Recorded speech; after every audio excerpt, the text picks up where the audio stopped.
As we go through our transformation in life, we go through this process of change. And last week we've talked about the ebbs and flows, like a surfer is on a wave.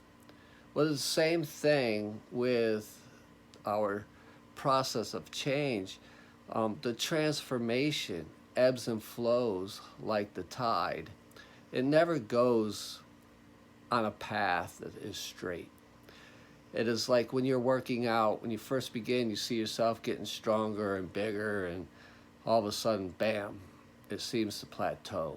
It stops.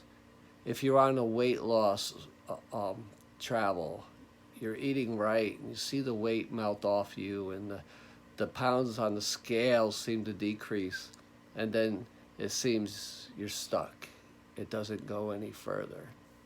It is much the same way in the process of change. You know, I observed many times in the physical realm with the skill of learning, where we suffer the consequences of repeated errors only until we become aware of that error. You see, at first, we don't see the error. And then we begin to see it after the event has taken place. And this is where we start to suffer regrets. Then later, as we start to process these changes in life, while we were in the act of doing whatever we're doing, we start to see the error in that event.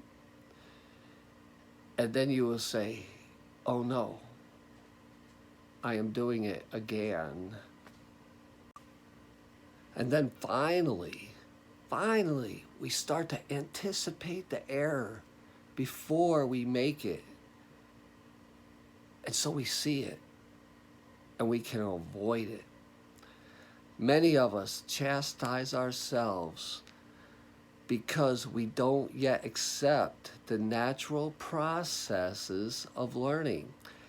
And we expect ourselves to get it right every time, the first time. But it doesn't happen like that. But life does not work that way. Now, the more we understand the process of change, the more patience we can display, both with ourselves and with the world. So every day as you wake up, start to observe the process of what you do every day. Learn to see your path before these events happen, so you can correct yourself and not make the same errors before it's too late. Then you will not see the regrets. Slow down, be present with yourself, and begin to see what you are meant to do and what you are meant to be. You're an awesome person. You're beautiful. You're handsome. You're strong. You are everything that you want to be. So live that life now. This is a better life.